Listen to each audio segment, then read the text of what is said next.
Hello and welcome to the Ask Pastor Sunday show. Welcome, welcome, welcome.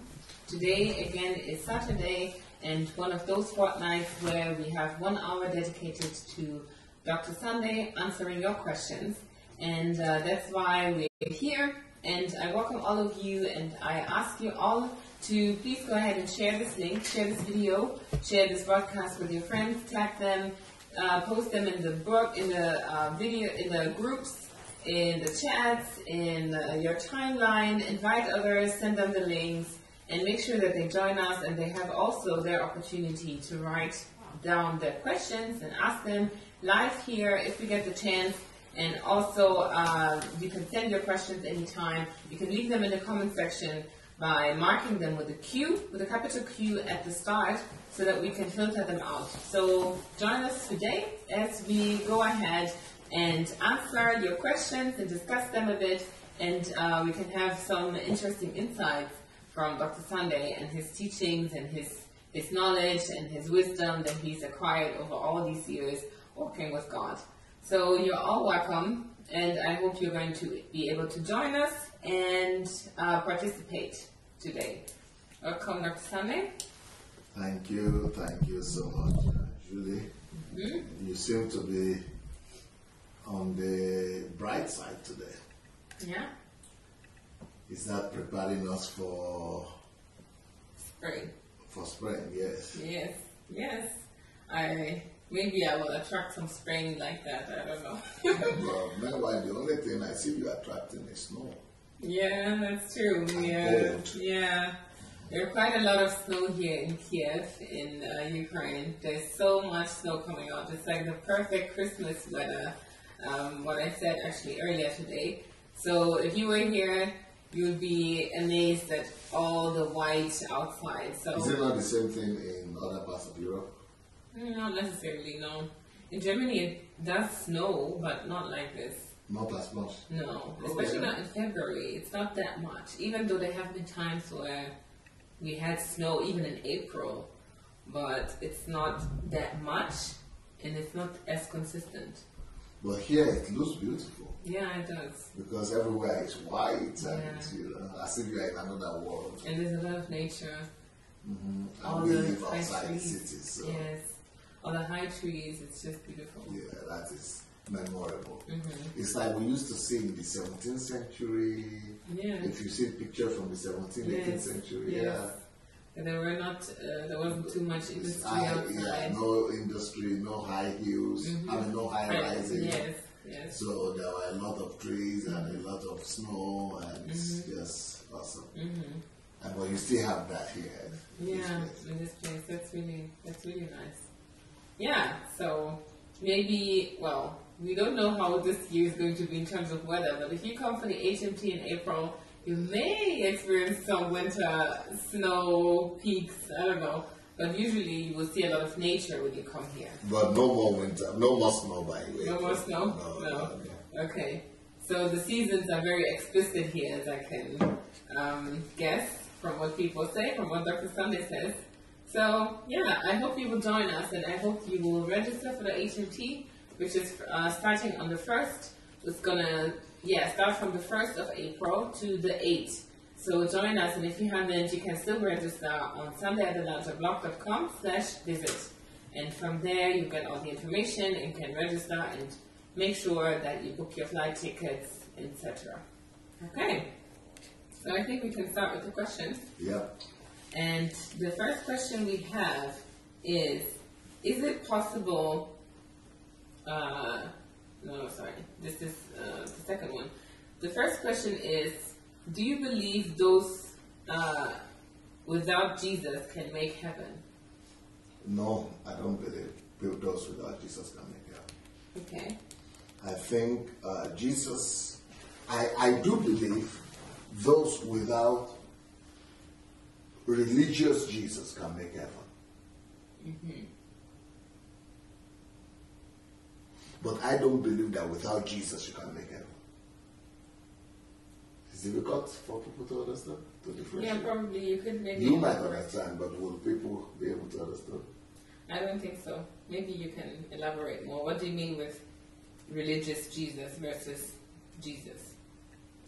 Jesus is not really. I think the challenge that our world is having is seeing Jesus as a religious personality. It is branding Jesus religious. I think to a large extent is a disservice in terms of, when you say without Jesus, can people go to heaven? Even me, the first thing that came to my mind is that what you meant was Jesus as the religious Jesus, the church Jesus.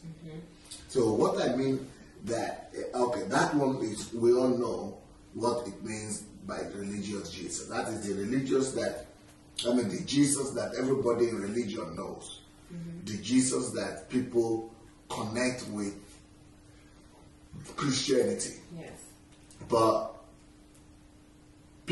somebody might not know that Jesus, the religious Jesus, yet know Jesus.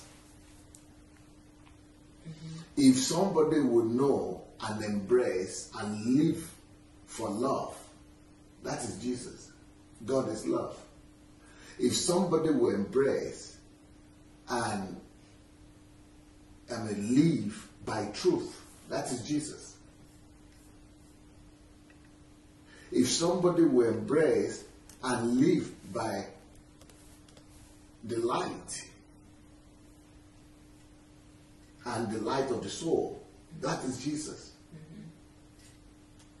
So Jesus himself said, I am the way, which could be the religious one. But it's not just the way, it's the truth. So if anybody will embrace the truth, they have actually embraced Jesus. Even though they might not be coming from the religious angle. And the way, and the life. And life is love. So if anybody will embrace love and live a life of love, even though they might not be religious, they are actually embracing Jesus. That's what I mean. That the religion, without the religious Jesus, people can go to heaven. But yeah, basically. Okay. Yeah, remember you responded to a similar question last time, more thoroughly, and we're trying to explain all the different things that Jesus is. And he's the way, the truth, and life, and that there are different paths to getting to Jesus. Yes. I mean, to God through Jesus. Through Jesus, yes. So I think you should watch that previous episode as well. The last the last Ask Dr. Sunday show, because Dr. Sunday was speaking about this very thoroughly last time and explaining quite explicitly what is meant by Jesus being the way, the truth, and the life, and how one gets to God through either of these possibilities or definitions of Jesus. So I think we can go to the next question. And the next question is, how does one get to the right church? Is Dr. Kumuyi fake too? No, I don't think Pastor Kumuyi is fake, but just has issues with his doctrines. I think Deeper Life had issues with the doctrine, and Pastor Kumuyi will be the first one to admit that. And I heard that there was a time that Pastor Kumuyi himself said he's going to pull down and is going to destroy and dismantle some of these doctrines. So so he admits and that he has issues and that he's still fighting to pull down those issues. So right now, they are still on the way. So how do you find a church that is true? Very simple.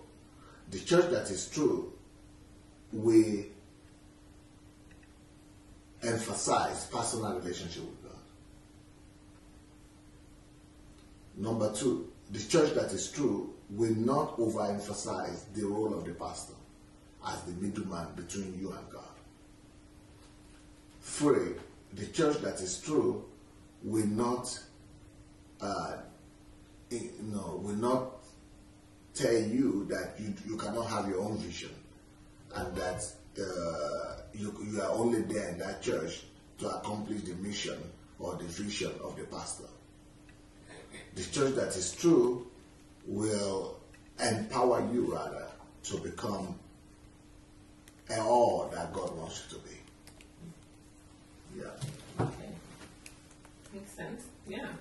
And I think that should be easily distinguishable, because if people don't put emphasis on God and your relationship with Him, and rather speak about everything you should not do, or the sins that will bring you to hell, or the things you have to do, like paying tithes and all these things, everything they get is just doctrines instead of a relationship with God. So if you go to a church where there is no emphasis on that type of relationship, a close and intimate relationship with God, then you know that it's probably not the right church to be in. Okay, so the next person is asking, do the sins of my parents prevent me from making heaven? The sins of your parents don't prevent you from making heaven. What prevents you from making heaven is if you don't have personal relationship with Christ. The sin, not just the sin of your parents, even your own sins after you are born again. Because after you are born again and you have personal relationship with God, you still have sins. Even those sins cannot prevent you from going to heaven, apart from unforgiveness. Mm-hmm. Okay. So again, your personal relationship with God is the most important. Okay, the next person is asking, with the expectation of the world becoming less dependent on oil and becoming more... Again? You're slow. Yes. So that all of us, even me, I don't catch it up less. Okay. So the question is, with the expectation of the world becoming less dependent on oil, becoming more dependent on other forms of energy, for example, batteries, solar power, electric cars, etc., how do we educate our people who are still behind in terms of power generation to change and prepare for what the world is bringing next? I think our people, he means with Africans and Nigerians. You might need to help me rephrase that question if you understand it. Okay, so the person is saying that there's less and less emphasis on oil, for example, as the energy that people use. Oil and fossil energy in general. Yeah. There's going to be less emphasis on oil and fossil energy. Yeah. And he's saying, he's giving examples for those type of energies that are going to emerge more and that we are going to put more emphasis on, like solar energy, solar energy, okay, and I don't know, wind energy and all these type of things. So how do we prepare Nigerians and Africans to adapt to those upcoming changes? What do you mean? So how do we prepare them so that they become progressive instead of, when it comes to innovation and how to bring progress in their own societies, to put emphasis on those emerging energy sources? Because what I don't understand in this question is it talking about preparing Africans, our people, Nigerians, or governments? No, I think he's talking about people, not the government. But is there... Because if it is the people that we need to prepare, the people don't provide the energy. The people just consume the energy. So what I would think is a concern is for the African countries to move fast enough to introduce these alternative energies so that they don't get left behind. Okay. And so that the government of Nigeria, for example, that is producing fossil and oil energy, so that they will also be ready to be less dependent on oil and begin to adapt and invent other forms of energy, so that when they keep on depending on oil and nobody is buying the oil, the country will not come to bankruptcy. That is where I see this kind of question making sense. Okay. But for the people don't care what is the source of energy. They just want to have electricity in their homes.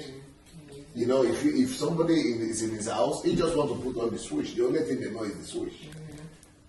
They don't care where it comes from. It is the company, the providers, that know where it comes from. We have hydroelectricity and all that kind of electricity that people don't even know which one, where is it coming from. People don't care where it's coming from. Yeah. I don't know if... Yeah, I understand that. I can also imagine that this person was specifically referring to the books that you're writing, especially because you're empowering people to be very innovative and to not wait on the government and to have, use the resources that they have to bring forth something based on their environments and everything. So I was thinking that he would go into that direction to say, you know what, instead of waiting for the government, maybe you try to do something that you can present even to the government if you have an idea or an innovation, so that you can have... I or any individual, you mean? Yes. So that you can have... Yes, I or any individual? Any individual. So that we can help make... we can help encourage the government, but also everybody else, like through campaigns and all these things that you were suggesting, to bring change in a country or in a continent. Well, if you go to my page, my Facebook page, you will see these pictures, this article. Hello? You see this article.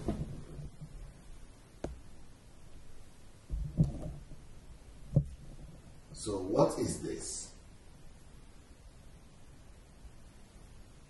And what is this?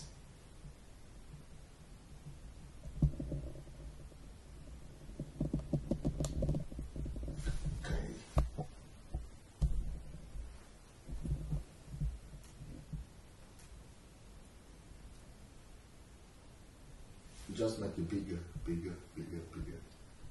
So what is this? Machine. Now what is this? Can't really see it. Yes, this is a machine. You're right, it's a machine.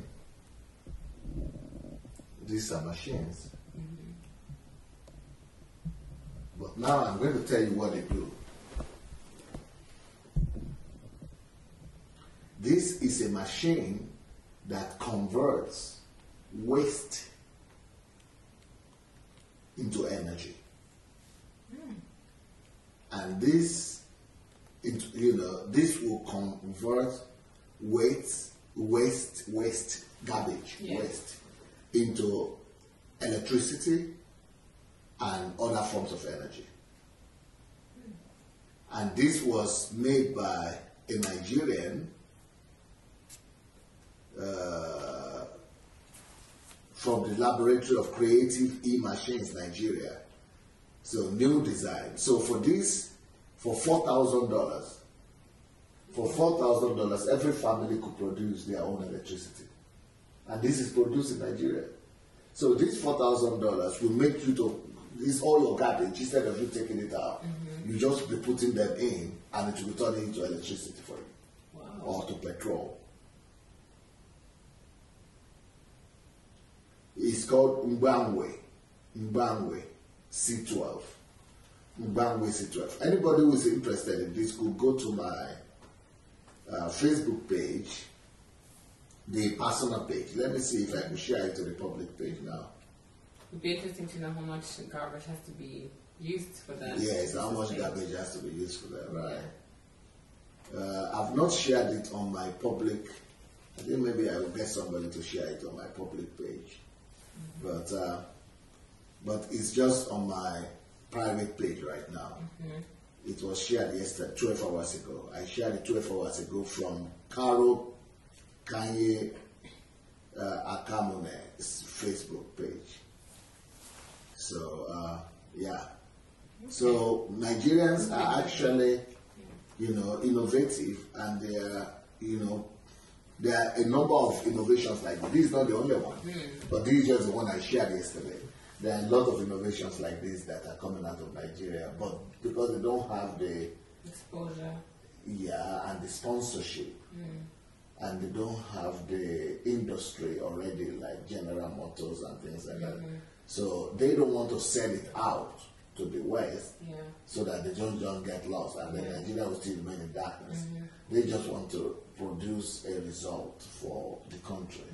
So, and I know at least 3 to 5 people who have different kind of machines to do alternative energy. I know one like that too, that converts water into electricity. Wow. Wow. So there's some up and coming things. Yeah, innovators from Nigeria. Yes. Yeah. Oh, that's beautiful. So I'm definitely excited to see those results, and I am sure the person who asked that question is too. We'll try to post the article soon on the groups and on the pages so that you can all read it and maybe even support the person and see how far we can bring this in Nigeria and Africa. Okay, so the next person is asking, hello DSA, is it a sin to apply bleaching cream and makeup on our skin or body? To apply what? Bleaching cream. Bleaching. Mm-hmm. So not beauty cream. No, bleaching. To change the skin color, to make it lighter, brighter. So is it a sin or is it biblical? So, and also he's talking about, or she's talking about makeup. So first of all, is it a sin or is it biblical to apply bleaching cream on your face or on your body? And the same goes for makeup. No, in that case, I have sinners all around me here. One of them is the one you are listening to right because I think that lip, she was not born with this guy. I don't think so. That is makeup right there, isn't it? So, that might have answered that question. But concerning the bleaching, yeah, I think it's a personal question. Okay. I don't think it's a biblical question. I don't think Christians, pastors should meddle into what people do with their body. I think it's more of a medical question or of a pharmaceutical question. Mm-hmm. So I think, people who want to know should they bleach or not should rather ask their not their pastors, but their doctors and their beauticians and cosmetologists, so that they will tell them if that is safe for their body or not, for their health. The only concern I might have about it, not because I'm a pastor, the only concern I will have about it will be because of the health hazards that it could attract. Yeah. So, but pastors shouldn't have their nose, putting their nose in anybody's life business. Personal lives, with what people do with their body, sense of cream, what cream people will use. So pastors should be recommending creams to people. No, I don't think it's not pastor's job. Mm-hmm. Mm-hmm. Yeah, I think the person here is also referring to if it is biblical to change your appearance, because bleaching is basically changing something permanently. I don't look at it like that. I don't look at it like that. Mm-hmm. I look at it as improving what you got, what God gave you. The same thing like cosmetics do. Mm-hmm. So you did cosmetics now. Mm-hmm. Probably, if you are without cosmetics, maybe you look more pale or dull. Mm-hmm. But the cosmetics could, awaken, quicken, and make alive, put finishing touch. Like me now, even me right now, the one you are in the seat, where they sit here. I have a question for somebody. I'm actually thinking of getting to ask some of my members in the church if they have some skin treatment for me, because I'm getting old. What I discovered with my old age is that I used to shave, and when I shave, I never used to have any trace of blackness or the skin color change when I was younger, because it was not visible. But now, as I'm getting close, you will notice that my face, and especially my chin area, is not quite as smooth as your own, if you have noticed. Yeah, I noticed that. I think that is a problem. So even me, I will not mind. I would not mind finding somebody to recommend for me, because people say aftershave. Women have what they call aftershave, but the aftershave doesn't remove the darker skin. Yeah, the toning of the skin. So I would like to have something. I would appreciate anything that will help me remove all those. Because right now I have about 5 colors in this face. This face alone, the one you are seeing here. If you come closer, you might be in trouble. It's a little bit of catastrophe right here, but because people are used to me, so it might not bother them. But if you are saying it for the first time, you might not want to bring your child close. So instead of that, I would rather at least make it more palatable. So that at least a human being might be able to, they will not feel any irritation when they are looking at the man. Okay. And then again, it's a good example actually to say that this is the personal preference, because not everybody is doing that. And some people are saying it's fine, some people are saying I don't like it, some people... What particular thing? Your example, for instance. That you some have people say it's fine? Yeah, some people don't mind it. I know my father has also used to shave and everything, and he also had like the darker skin around the chin area, but he just leaves it like that. And it doesn't look bad, it's just... I don't think he likes it, I think he doesn't just take it serious. Yeah, just like some people don't take serious to put makeup on their faces, or, I don't know, use bleaching cream or something like that. So, I can see that, yes, it is definitely a personal preference, and that it doesn't have anything to do with biblical or not. Well, I'm just going to use the opportunity to ask anybody down there if there is any beautician or cosmetologist or whatever there that knows anything that could be used to smoothen out these colors all over my face. Me, I prefer to have it. Okay. So if you know anybody. So I'm not like your dad in that sense. We have different tastes. Yes, yes. That's true. Yeah, so if you know anybody and you are watching, let us know. To recommend? Yeah, let us know. You can actually always message Dr. Sunday directly. Like you can just send him an email at pastor@godembassy. If you're a beautician or you know someone, you can help. Pastor Facebook Messenger. Or Facebook Messenger, exactly. Sunday Adelaja, or even to the page, to the official Facebook page. You can also send an email, a message, and recommend what or who you think would be suitable to properly consult. When I was working for the TV station, and when they would invite me to go and do TV shows, they used to cream me up. Yes, yes, they do that. Yeah. So sometimes you might think that I have green. Is it green you call it? Green? They call it in Ukraine, the Russian language, it says green. Green is the thing they use to powder up. Yeah. Powder up the people before the show. Yes. So when you see me on TV sometimes, official, you might think I was just born. Yes. That's true. But the problem with that is that when I want to remove my shirt, it touches the face sometimes. Oh. Yeah. So we have all kind of plasters all everywhere. You have to go and wash immediately. So it's removed, it's going off. Well, yeah. But I don't know for the ladies how they are coping. Because if I need to do that thing every day, I think I might just have given up for some time. Yeah, I think people are just wired. Some people are just wired to do it. Even amongst ladies, they are not. Some people give up. Yeah. I'm someone who I don't like to put makeup on every day.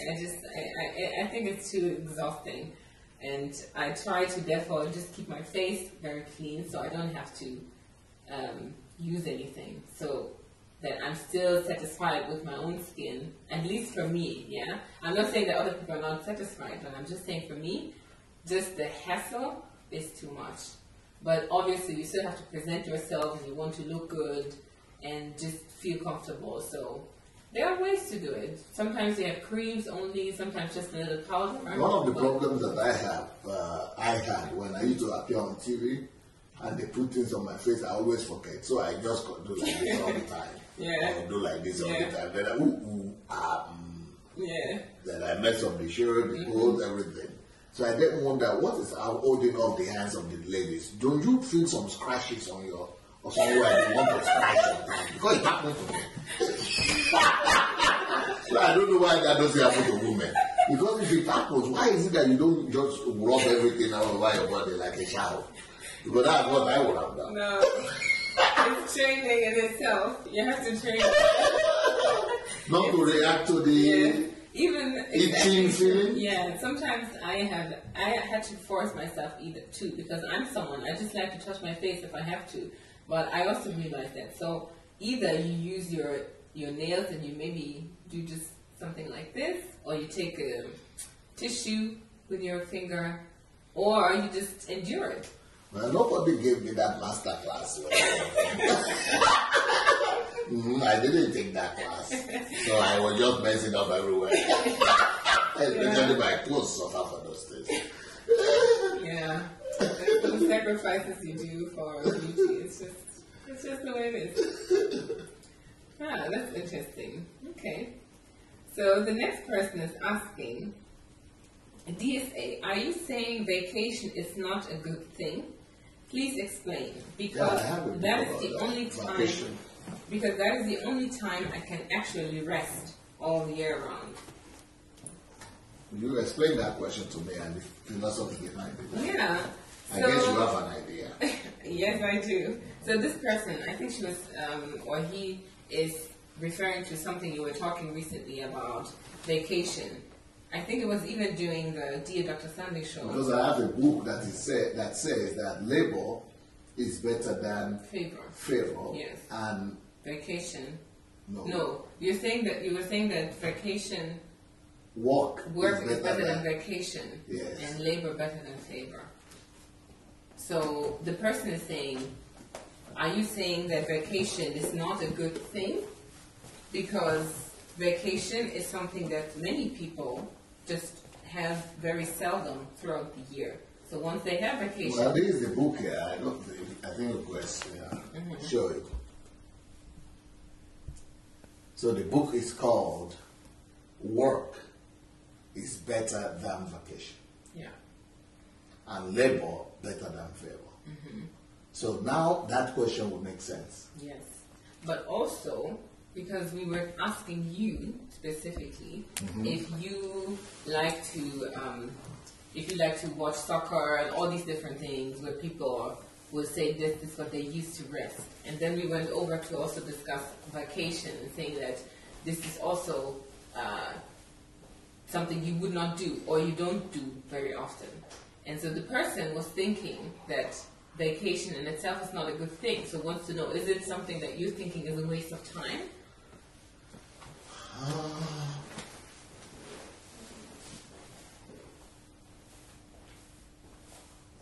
If I am to address this question, then I have to I have to separate or make a difference, or what do you call it? That's a word I'm looking for. Distinguish between my own understanding of vacation and everybody's understanding of vacation. Yeah. In my own mind and in my own understanding of vacation is a good thing. Okay. But the everyday understanding of vacation that I see people have, that's a bad thing. Okay. So I think you will have to expand on that. Maybe people tell us what is not clear. Yeah, because it shows that you have a different understanding of vacation. So we're using the same word, but different interpretations or meanings. So what is your interpretation of vacation then? You want to know mine, not their own? No, I think it's very clear what their own is. Their own is like, you work. Okay, maybe you should first of all tell me what their own is. Okay. Yes, so the normal or the usual vacation, type of vacation, is... Everybody's understanding of vacation. Yes, everybody's understanding is... Which is the vacation I'm using, the understanding I'm using here in this book. Okay. Is, we go to work 5 days a week normally, and then we have 2 days off, which is the weekend, Saturday and Sunday. And sometimes we have vacation, which means we don't go to work during those 5 days. And these oftentimes are 2 weeks in maybe 6 months, sometimes 4 months. But usually it's not that long. And this is the time where you don't go to work and you have the weekend at your disposal. And you go to do something completely, well, you just go to rest. You go to have vacation, you travel, you enjoy life, you go to have some time at the beach where you have sun baths, you go to some theme parks, you spend time with your family abroad, you have massages, you just have someone who takes care of you, and for you to have a way to release stress and to forget about work. So this is something that people think is important, just to revitalize as well, and then to go back to work and continue the usual schedule. Yes, you are right. That is the one I don't want. Okay. That's the one I said is bad. Okay.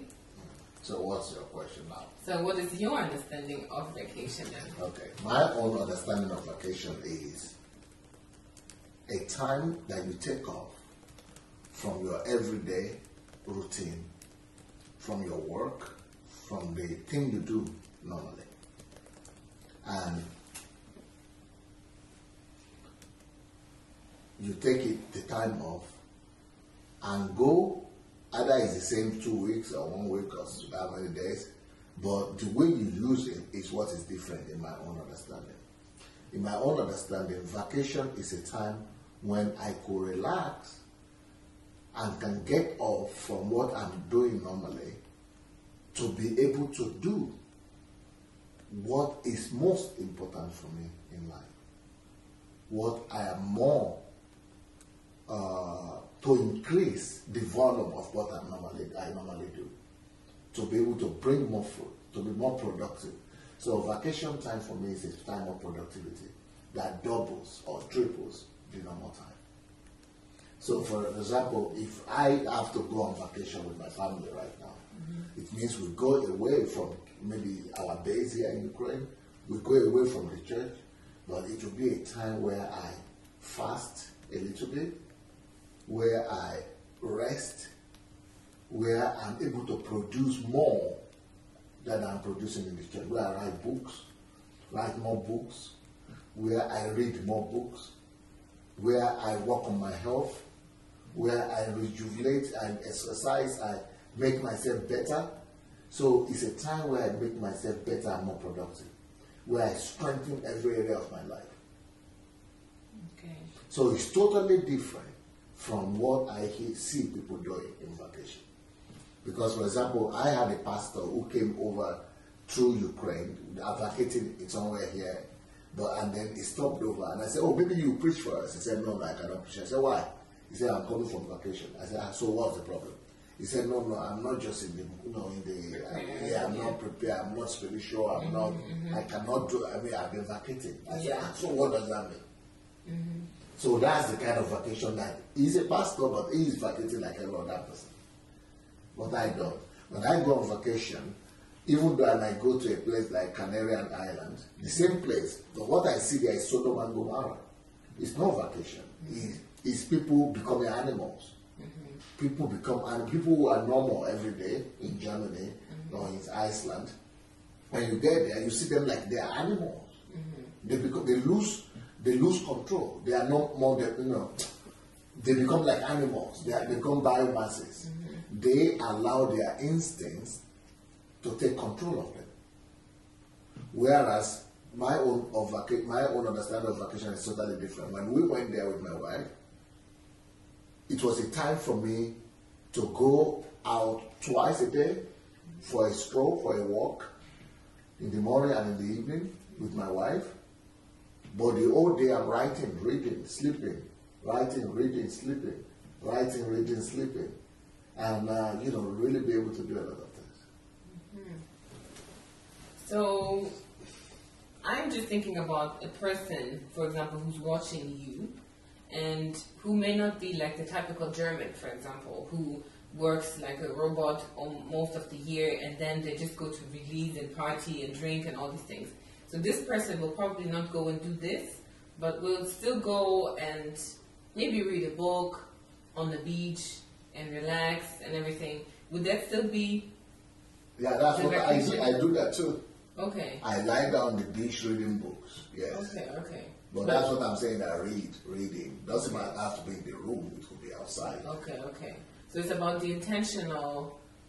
Being able, vacation for me is setting yourself free from your normal routine regime of things that you are doing where people could distract you. Because you need to work, they are calling you, or you need to calls where you can escape from all that distraction. No telephone calls, no work, no regime of anybody controlling your regime or work controlling your regime, the normal work. But where you could still have that time of 2 weeks to be the owner of your life in that 2 weeks. And being the owner of your life means putting at the priority of your life those 2 weeks, the most important things for you in life that you didn't have enough time to do before. Okay. Now you have time enough to do it in a way that it will glorify God, it will multiply your capacity, it will increase you, and it will make you to be able to produce better, to be able to do more, to be able to increase, to be able to come back with more results. So, for example, vacation for me is a time where I'm able to come back from vacation with 2 times the result of what I couldn't do for the whole year. Because even your not a life of going to, not a time of going to shield. Yeah. Because what I see people doing is that they go and shield. What does that mean? That they are just off. Yeah. They put off their brain. Yeah. That's what I say is bad. Okay. Rather, that's the time to put on your brain now, not according to the way it was just by automatic Uncle Sam, controlled by Uncle Sam, but now you are the one in charge to now use that opportunity to do solitude, for example, to use that time to read more, to use that time to strengthen your health, to restore your health, to read that time to, project into your future and come out with some things, to produce things that you would have had time to produce. To use that time, for example, to finish series of teachings, series of books you needed to read, to make yourself a better person. That's what, not chilling, not going to just walk around and just doing nothing with your life. Yeah. Okay. I see. So vacation is not something bad in itself, depending on your interpretation of it, or at least from Dr. Sunday's interpretation of it, because the question was addressed to him. So I guess that was very thorough and also very visually well explained. So I think the person knows what you mean now. Yeah. And so what comes out of that? Well, what comes out of that is, I guess, the person has to choose. That is Pastor Sunday's lifestyle.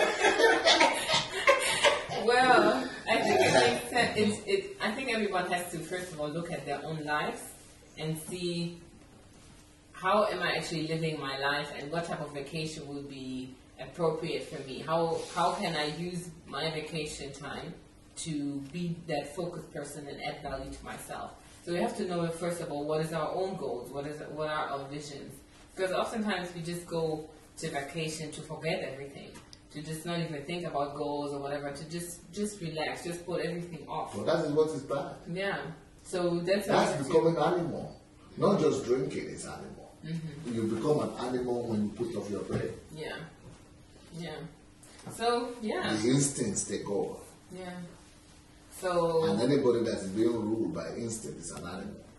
Men are not created to be ruled by instinct. Yeah. Yeah, I think we have to just reassess the way we do vacation and what vacation means to us, and in regards to also understanding the use of time and where we want to be after going to vacation, especially because we use vacation to escape what we're generally doing.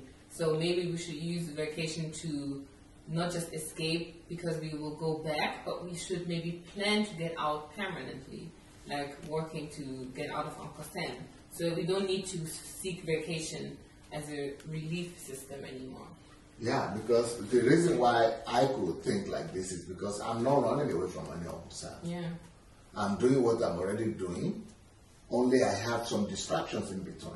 So I just get rid of those distractions to be more productive. That's all. Yeah. But people who have sold their lives to Uncle Sam, they are slaves all through the year. Yeah. And since they are slaves, they don't belong to themselves. They have been in captivity. It's like a wild animal that is released from the cage. So they want to just go wild. That is the animal. Animalism. That is the world system. That is what the world system has defined for people. Yeah.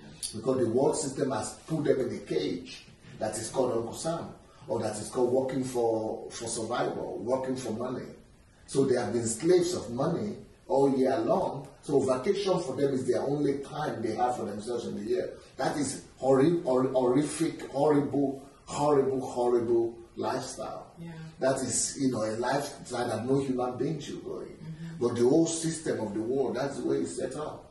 That nobody is complaining anymore because everybody is living like that. But no human being should be put to that demeaning situation whereby they have to run from their life to escape on weekends or yeah. Yeah, that's true. I agree with that. I don't know if That's why I wrote that book, Uncle Sam.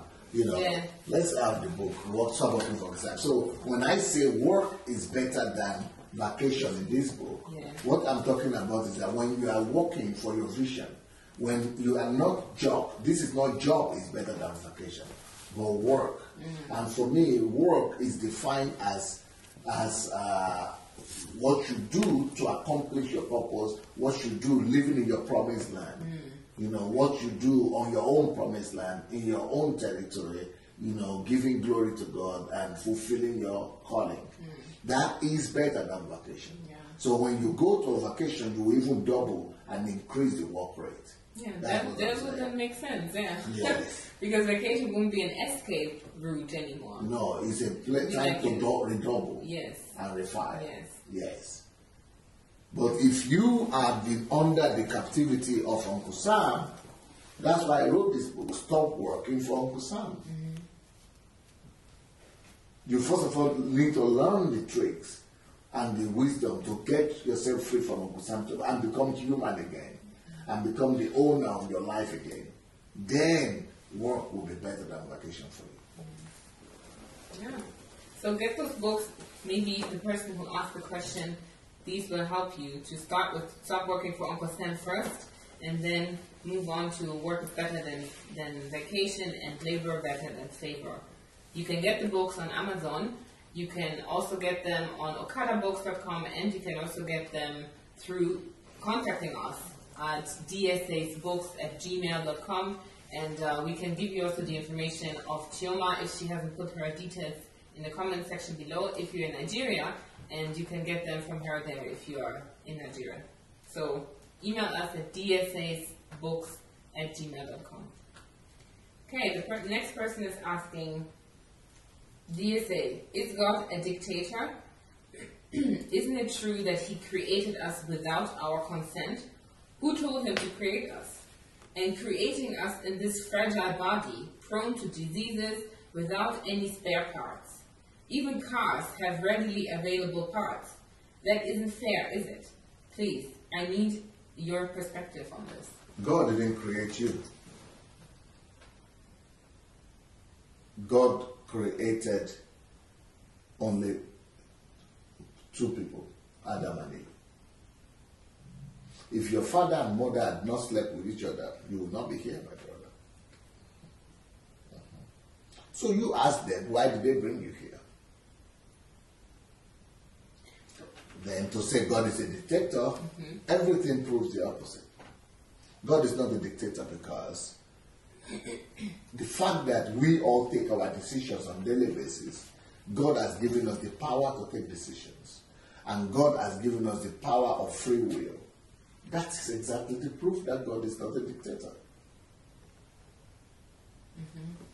So what about a person, let's say the person asking this is a product of a woman who was raped, for example. Yes. Or an accident, people say, when they say, oh, we didn't plan to have a child, and all of a sudden. So how is that for these people? Because they didn't plan to have these children. Okay. God only did one thing. God gave everybody the possibility. He only provided for women the possibility to have and or not to have. Now, it would have been wicked if God only created the woman without the possibilities, or some with possibility, and then some without the possibility. Then that would mean that he's a dictator. So half of the women don't have wombs, and half of the women have wombs. So if we could say yes, it's a dictator because he decided for them. But that way, no. It made it possible for everybody. So you need to guide. If you are raped, where did you walk? At what time? Were you alone? Why did you put yourself in that situation? Or what happened that happened? You know, a lot of other factors. Or where your father? Or where is your friend? Or where your husband? What happened? What? And the society. What is the society doing? So it's not God. God is in heaven. And he's here too, but he's not in charge of your daily. That's what, because he's not a dictator. So, and the people who say they don't plan it, if they are husband and wife, excuse me. If you don't plan it well, so that you don't. I don't plan children, and I don't have children.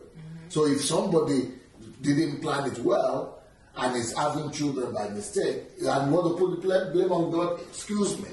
You just like say you didn't go to classes and you failed the exam, and you say, well, God didn't make me pass. Hey, okay. Of course, if you don't want to have anything, you don't have anything. You don't have it. It's, you just perfect your plans. Have backup plans. Have things in place so that you get it. You decide. God is not deciding for you. You decide. Interesting perspective. The person was looking for your perspective, so they got your perspective. But the person is also asking, God created us in this fragile body, prone to diseases, and without spare parts. So we can't just change our arms or our heads. You know, it is always easier for us to throw the blame, especially on someone who is not here, to talk for himself. We are always looking for somebody to blame. How can you say God created us in a fragile body? He did it.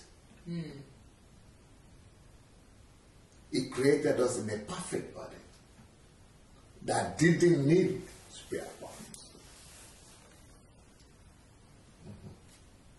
So that's why when God created man, he said it was good after he looked at him. So God created everything perfect. But what now made us to become fragile is the fact that humanity or man fell into the deception of Satan. We became sinful. And sin is what introduced the vulnerability to human body. Man didn't have that limitation before.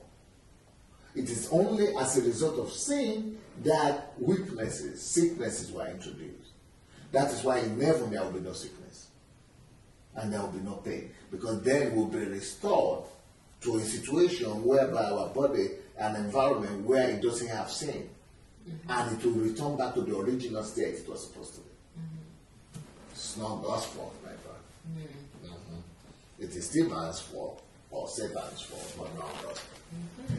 Yes. So this is a very interesting topic. I really like this one because keep it coming. I think there are also people who are maybe thinking about accidents. Yes. So, for example, if there's a car accident, yes. Usually a car, you can just take another part or the same material, maybe adjust it a little bit, place it back, and then the thing is back to new. So with a human being, you would have to, if it's an organ, maybe you can get it from somebody else who can donate if it's possible, or you will have to get an amputation, which is not the same thing. So again, this would be the person maybe saying, our bodies are fragile and we can't even replace it with something. So I'm wondering, is this also maybe part of progress and development? Because if we look at even cars or clothes, the way they were fixed in the past was just to patch something on the hole in your trousers or something. Nowadays, you can make it even smoother in a way that you won't necessarily see the difference and see that something has been made. So maybe it's the same with the human body, that thanks to progress and technology, that it's not going to be as visible anymore, or we're going to get closer and closer to replacing body parts to almost the original way they was. So when this body, you said, is without spare parts, like the cars, you know, like I said, when the cars are being created, the creators of the cars know that they didn't create a perfect substance, they didn't create a perfect matter, they didn't create a perfect object, or product. So they already knew it was going to fail. And they already knew that things, you know, it's not perfect. So they have all that backup. But God is not working like that. God is working from the position of perfection. Now, when I'm sick or you are sick or we needed an operation, who does the operation? Who treats a man? Another human. Another human. Why? Why is it there is another human who treats your cold? And now it's God who has to give the spare part. It doesn't have to be God because it is human's responsibility to fall. The fall falls on the human's shoulder. The fall is human's fault. And it is human that it will take to develop cure for the consequences of it. So if it is human that will treat your cold, it is also human that must advance and progress enough to learn how to treat any kind of deformity that comes to the mind. Wow. Okay. That makes a lot of sense. I mean, if we go back to have the holistic view and not just go by the situation, and you understand it is always safer for you to have a holistic view. Yeah. Wow. Okay. So I guess the person got the response here. Always go back to who's responsible for what and why. So I guess that will help to get to the root of the question or the answer actually. Okay. So the next question is DSA, boxing is a very violent sport. Is that not psychopathic? The question was asked based on DSA's mentioning of him liking boxing during the Dear DSA show. Yeah. I'm not engaged in boxing. I'm not going to do boxing. So if it's psychopathic, that will relate to people who are involved in it. I personally, if you want to hear my own opinion, I personally think that sometime in future, the future generation will raise the question of banning boxing, and I think they must raise it, and maybe I myself will be one of the ones to raise it before I die, because even though you're watching it, I like it. Yes. I like it, but still, when it comes from the moral, consensus point of view, even though I like it, but I like it because I'm watching it for entertainment. And what does entertainment do for you? It raises your adrenaline. Yeah. So it is for the adrenaline that I am doing it. But that I'm watching it. But and because it's not so long like football, that's another thing I like.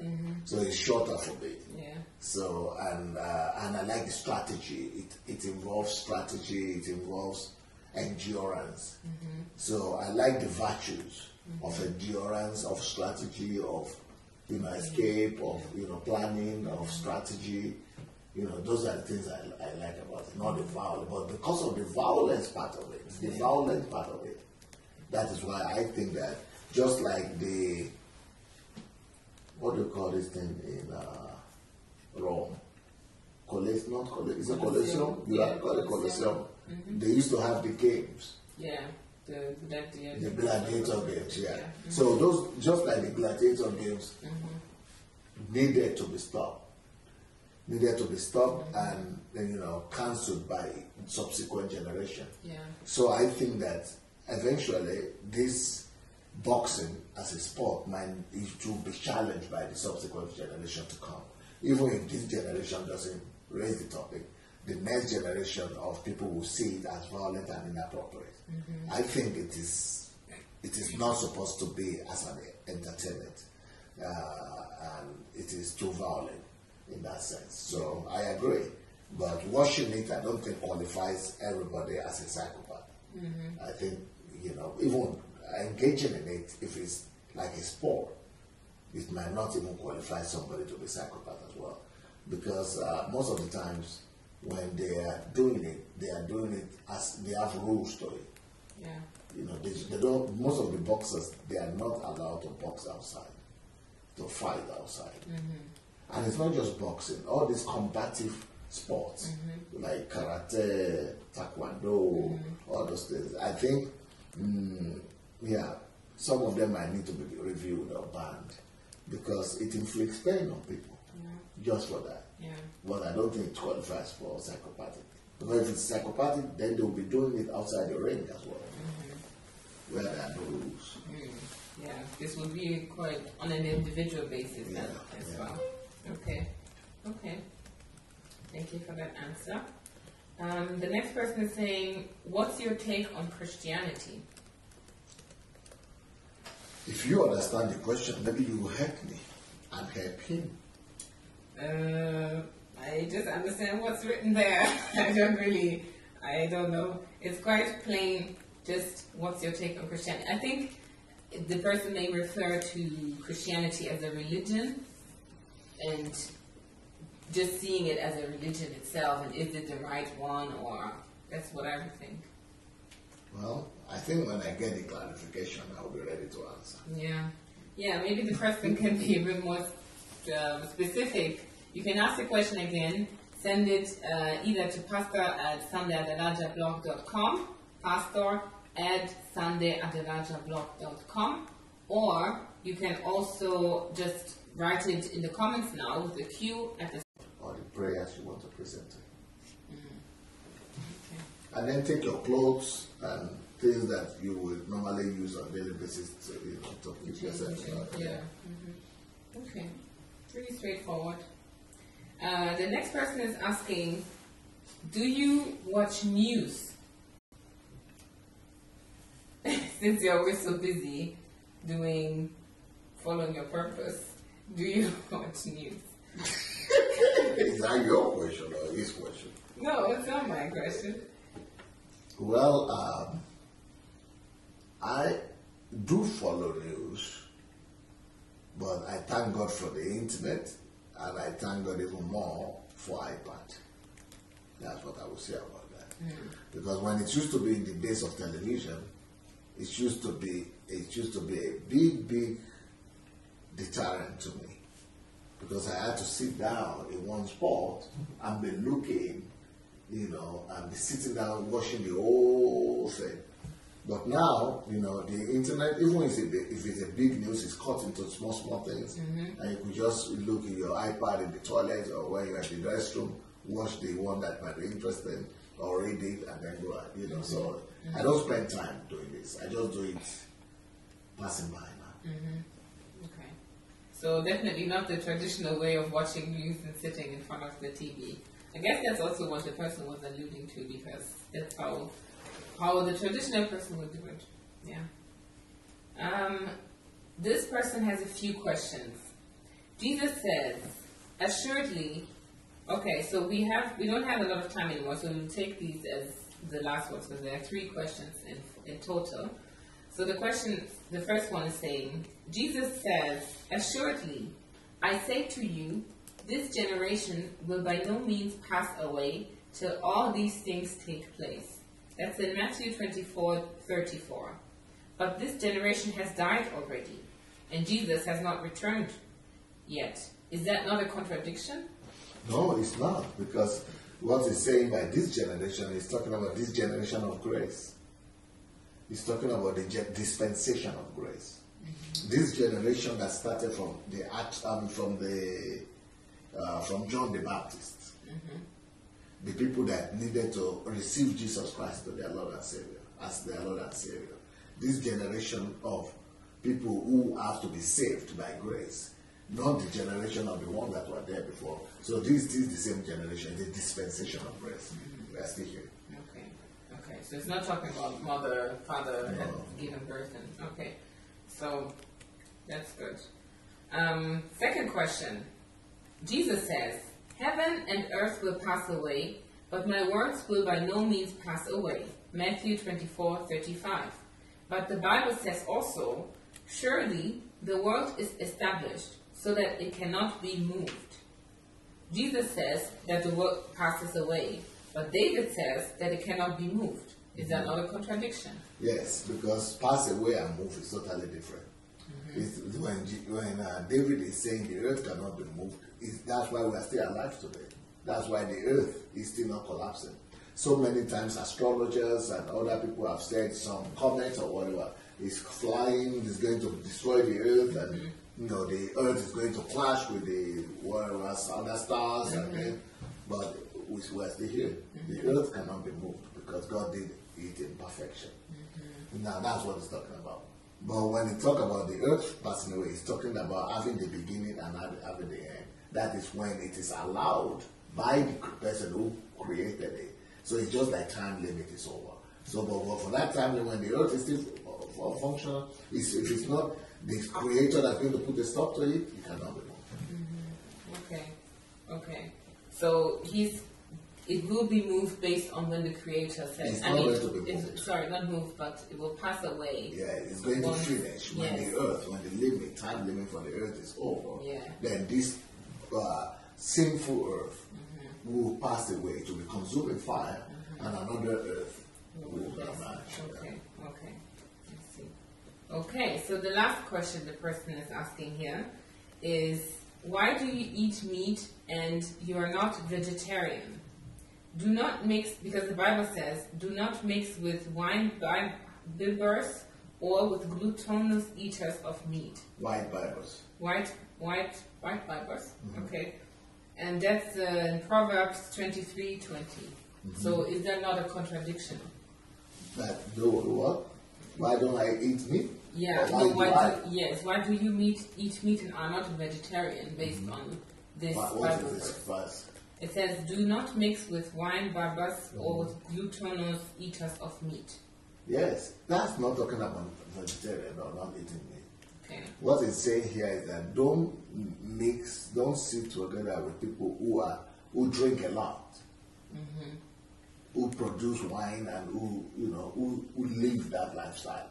Drunkards, basically. Don't be found among drunkards. And don't be found among people who worship eating, who worship food, who are, just read that phrase again concerning meat. Do not mix with white bibbers or wine bibbers or with glutinous eaters of meat. What is gluttony? Gluttony is the uncontrolled lust and passion for food. It's the same thing as saying, don't be obese, or what leads to that obese. Obese is the result you have. But don't be gluttony. Don't be eating too much so that you become obese. Don't overeat. That's what it's saying. It could be meat or any other thing. I see. Okay. So it's not saying go eat vegetable. Yeah. And it's also, what I'm just also looking at here is, if you say don't be among them, it means don't join them in their activity. Okay. And also the Bible tells us in Genesis that meat and vegetable, everything is made for our consumption. Including meat. So the Bible didn't cancel himself. Okay. So you can be among the people. You don't have to do what they do. You don't have to overeat, and you don't have to overdrink as well. And also, your assignment in general is to also, your overall assignment is to love, like Dr. Sunday told us yesterday. So yes, it's about the purpose. It's about why you do what you do. And the Bible says that some people prefer to eat meat, and some people say they far from it, or they refrain from it. Let those who eat, don't condemn those who don't eat. And let those who don't eat condemn those who eat. Yeah, not condemn those. Not condemn those who eat. Yeah. Okay. Okay, that's interesting. Well, it's good to have a clarification on these because I can imagine that there are a lot of such verses where it's not really clear. But it also shows that it's actually, if we do our research and we try to understand every word and what they mean, it will be easier for us to discern if these are really contradictions or not. Okay, so that brings us to the end of our show today. Thank you all so much for joining us. It looks like it was very, very quick. But I hope we covered a lot of questions. All those questions. Yeah. We need to catch up. Too many questions you are asking. Too many. We have too many still. But we will continue in 2 weeks' time. So fortnightly we will be back and Maybe I should continue. introduce some of the books to them because we have some new releases. Yes. These are the new ones. Have you seen some of these ones before now? Yes. Before this week? Yes, I have. Okay. Tell them about it because some of them might not have seen them. Maybe they saw them in the. Okay. So we have this book here. It's called Your Greatness is Proportional to Your Trials, Crises, and Tribulations. Yes, your greatness is proportional. What does that mean, proportional? It is. It is equal. Mm-hmm. It is equal to the level. Your greatness is equal to the level of trials, crises, and tribulations that you are able to overcome and endure. Mm-hmm. Yeah, I'm asking the question because it may sound like a contradiction, actually. That it's equal. What does that mean? And then it can be daunting as well because everyone wants to be great, and if they know that it depends on how much crisis you've had, maybe not everyone wants to be great after all. Okay, then the thing is that you will still not escape. God gives everybody a chance for greatness because He sends trials, problems, and crises to everybody's lives. But we run away from them. Yes. What I'm trying to say in this book is that when you run away from your crises, challenges, and trials, you're actually running away from your greatness. Okay. So when you embrace them and you fight against the trials and you resist you fight against the crisis and you are able to overcome all the trials and tribulations, that builds your muscles. And when you now have bigger muscles, you will be a bigger man. That's your greatness. Your stature is in great. So these are like trainings that equip you to get where you need to go. Yeah, to maximize all the things in you. Okay, so the next book is Read Yourself. Some people might have thought that you are all okay. What? The next book is Read Yourself of Shallow-Mindedness. Read Yourself of Shallow-Mindedness. Yes. Create solutions for your world. So you think it needs explanation? Read Yourself of Shallow-Mindedness? Or it's not very clear enough what it means? If I look at the cover, I think it is quite clear because it shows that. So you use photographs to determine? I thought I would use the title to determine. I think this photographs could be different. Yes, but this one is particularly explicit. Okay, how do you understand it? Yeah, it just shows that if you look here and you look at that brain, it shows you that it is off. It shows like a brain that is off. Button? Yeah, a brain. You have the off button there. It's right next to the brain. Yeah. So it shows that you have to So if you read Yourself of Shallow-Mindedness, you will actually turn on the brain. So that's what I see here. What does turn on the brain mean? It means thinking for me. So you will start thinking and you will use the resource that you have, which is the brain. The brain power. Yeah, the brain power. And it's so vast and deep. And if we are shallow, we don't use it. It's off. It's like we don't have a brain. And if we have it, we should definitely turn it on. Beautiful. So then we have another one. When to pray, when not to pray, and when to stop praying. This book is also, for me, it's nice, and I think it makes total sense because I'm just not so religious. But for a religious person, this is probably a shock, and they will think, shock? Yeah, because the Bible says you have to pray without ceasing. So how can it be that there's a time not to pray, and there's a time to stop praying? What does that even mean? Well, when not to pray, before when not to pray and when to stop praying comes on, you already have when to pray. When to pray, yes. So it doesn't say don't pray. Yes, but it shows that there is a time to pray. Mm-hmm. While the Bible verse that I know about prayer, not the only one, but this in particular says you shouldn't stop praying. But you are what does the scripture say? Pray without ceasing. Oh, okay, yeah. So ceasing means don't cease, don't stop. Okay. And here you're saying you should know a time to stop. You should cease. Well, pray without ceasing, I think if that is the way you understand it, or other people understand it, that will mean that pray without ceasing, including when you are sleeping 8 hours a day. Yeah?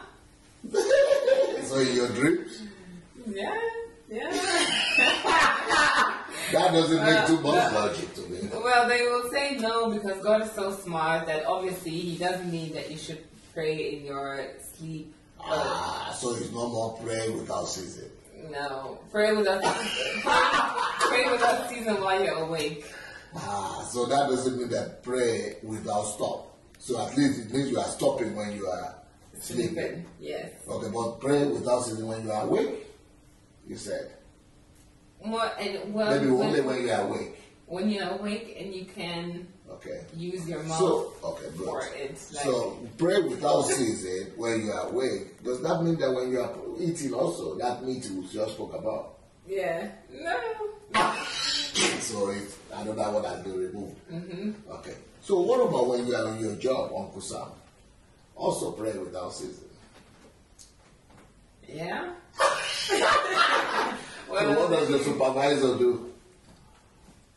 But I know religious people can also say like they have these 5 minutes or in their breaks they go to speak in the spirit. So there is a time to pray during their break. Yes. And then there is a time not to pray when they are working. Yes. Then there is a time to stop praying after their break, when their break stops, finishes. Mm-hmm. So what is the title of my book, please? Silver play. When to pray. That's just what you found out. When you have break. When not to pray. And then when to stop praying. Okay. So the elementary illustration we just did now shows us that in life, all those things are there. And we must know them. If we just say pray without ceasing means just pray without ceasing, and we don't know the difference, we are just deceiving ourselves. Mm-hmm. So this book will bring clarity to that. I think this book definitely has to precede this book. They want to turn on the brain. You have to turn on the brain before you go to that one? Yes. Okay, so you begin by thinking first. Yes. Then we have another one. Okay. Then we have how to keep your focus. This one is an older one. It's an older book that you've already written. And it has been republished. And it's about how to keep your focus. So I think it's close to being in the here and now. I remember I read this book, and it's quite compact. I can't remember everything, but I remember one thing, which is setting goals for yourself. And this is going to help you to keep a focus. And it doesn't even have to be like a big goal. It's just setting some marks that you can focus on. Almost like when you do a video and you need to look at something. Focus on that so that you can stay concentrated and reach your target, which is doing the video, recording the video. So this is... practical book. Yes, Very practical. Okay. I don't know why a lot of people are excited about this, and people are asking more and more if I have more books on children. How to create core values in a child. How to create core values in a child. Yeah. Yeah, because you have children. And I do? Yes. Do you think I wrote it for my children? No, but I think you wrote it because you have children. And because your children are quite different than most other people and most other people's children. And so people want to know, like, how is it that your children are the way they are so bold, are so knowledgeable, and Pearl, for example, has already written books in her teenage years, more than 10 books, yes. So how is it possible, and how can parents achieve at least build core values in their child so that they don't go astray? Because children everywhere in the world, they do whatever they want, they get involved in criminalities and all sorts of things. Kill their parents kill their children. Children are mama's headache. Yes, big mama's headache. Mama's headache. Yes. Mommy's headache. Mommy's, yes. And the other way around too. So everyone just gets on each other's nerves. So how do we remedy, how do we avoid? Yeah, this is just the first of my many books. I have up to 10 books on children. Oh, okay. I'm going to tell my team now that we should pay attention to all the books on the family, and we should. I think Victor and Anu can help us do that. So all the books, just soon this year, we'll be able to translate all the books.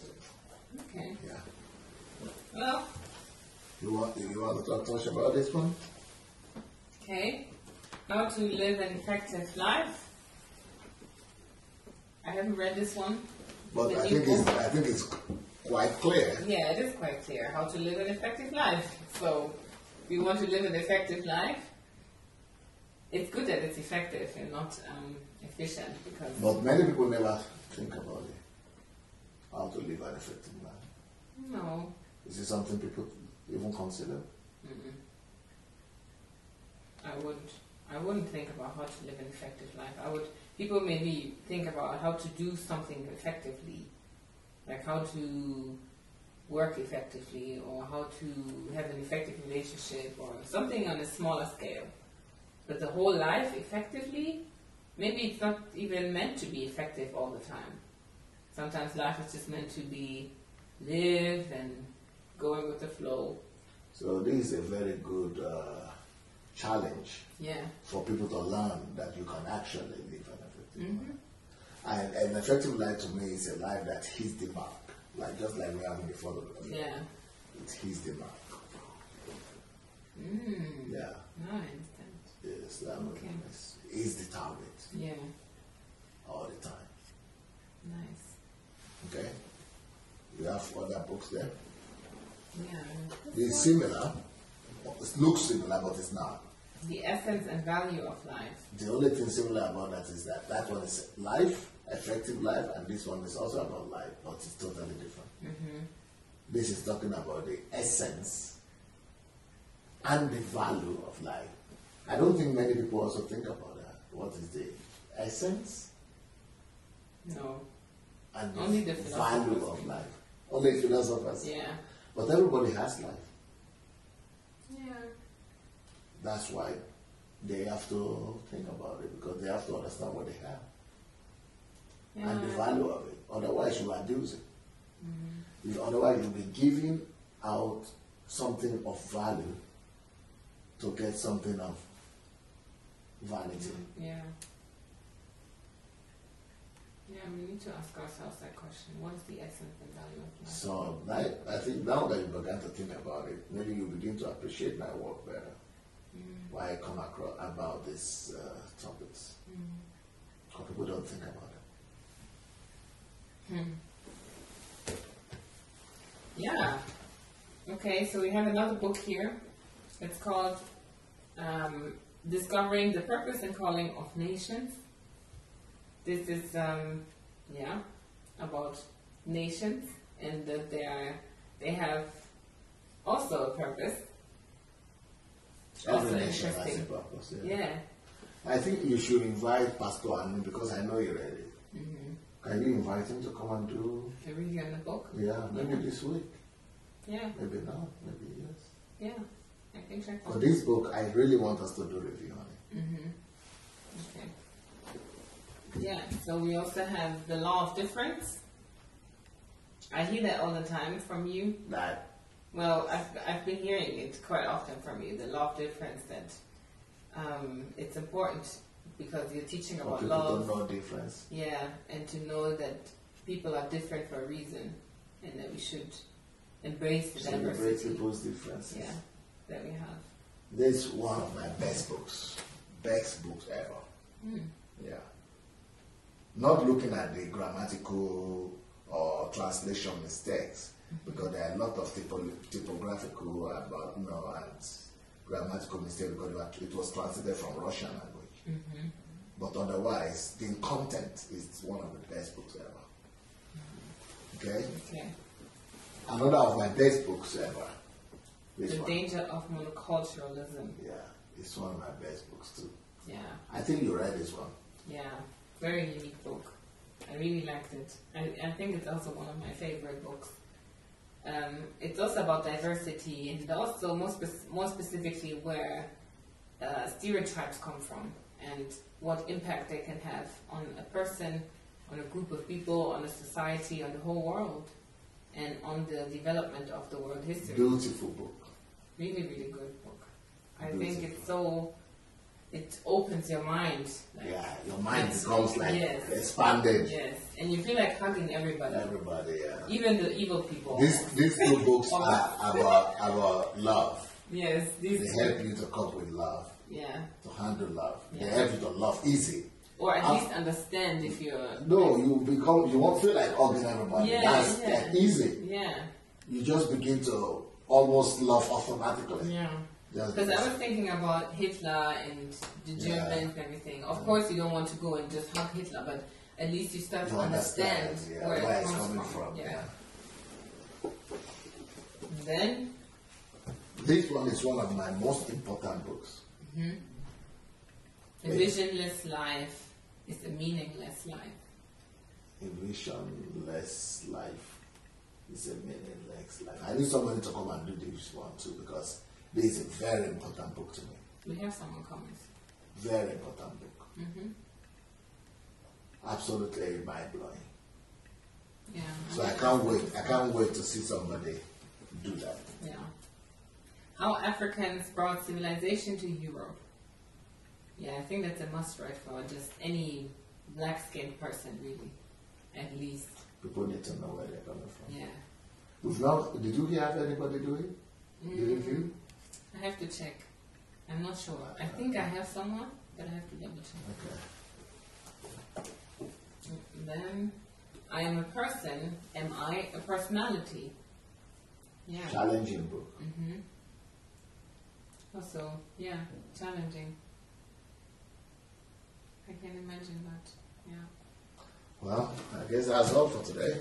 Yes, so thank you all for joining us again, and we'll be back in 2 weeks and then fortnightly.